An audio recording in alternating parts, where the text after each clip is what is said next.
दोस्तों, कुछ समय पहले बिल गेट्स ने कहा था, गरीब पैदा होना पाप नहीं है, परंतु गरीब मरना पाप है।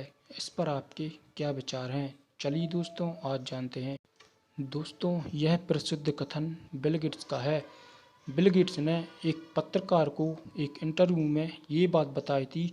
उन्होंने ये कहा था कि आप गरीब माता पिता के घर में जन्म लेते हो तो इसमें आपका कोई दोष नहीं है, लेकिन आप आजीवन उस गरीबी का रोना रोते हुए बिना संघर्ष किए धन संपत्ति अर्जित किए बिना ही मर जाते हो तो आप वास्तव में पाप के भागी हो। इस कथन की अहमियत मालूम थी कि बिल को अभी तो वर्षों तक विश्व के सबसे धनी व्यक्ति बने रहे और अभी भी फोर्ब्स में पत्रिकाओं में टॉप 10 में लगातार बने हुए हैं, जबकि उन्होंने खरबों डॉलर तो दान ही कर दिए हैं। गरीबी अमीरी वास्तविकता में हमारी मानसिकता पर निर्भर करती है।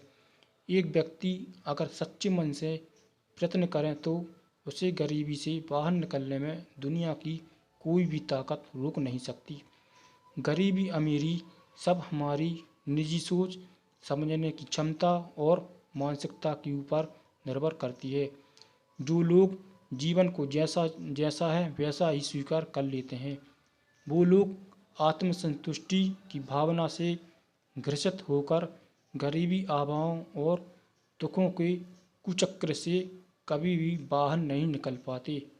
ऐसे लोग खराब भाग्य, परिस्थितियां और अन्य कारणों को दोष देते हैं, जबकि ईश्वर ने पूरी दुनिया में अनगिनत अवसर उपलब्ध कराए हैं। जो लोग इन अवसरों को पहचानने में गलती कर जाते हैं और आजीवन गरीबी की जाल में फंसे रहते हैं, ऐसे लोगों को पाप का भागी ही माना जाना चाहिए, चाहे वो कोई भी हो। पलायनवाद आदि कार्य भी गरीबी को मिटाने में बाधक बन चुके हैं। इसलिए विद्वान लोगों ने बड़े निष्कर्ष के साथ ये बताया है कि निष्काम कर्म करने वाला व्यक्ति उसके जीवन में कभी भी दुख और गरीबी का भागी नहीं बनता। गरीबी पुरुषार्थ नहीं करने से एवं अज्ञानता, जड़ता की वजह से आती है। जो लोग कठिन मेहनत में विश्वास करते हैं वो कभी भी गरीब बने हुए नहीं रह सकते। इसलिए ये बिल्कुल सही है कि चाहे मैं हूँ या आप, ये कथन सभी के ऊपर लागू होता है।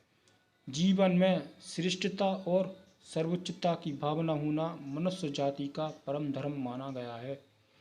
इसके विपरीत किए जाने वाले कार्य पाप की श्रेणी में माने जाते हैं। इसलिए हम सभी के जीवन के लिए ये बात लागू होते हैं और इस कथन को आजीवन हमें एक शिक्षा और चुनौती के रूप में लेना चाहिए। तो दोस्तों, आप ये बता सकते हैं कि बिल गेट्स ने ये बात सही कही थी या गलत? तो आप इस कमेंट में ज़रूर लिखें और चैनल को लाइक करें, सब्सक्राइब करें और शेयर करें।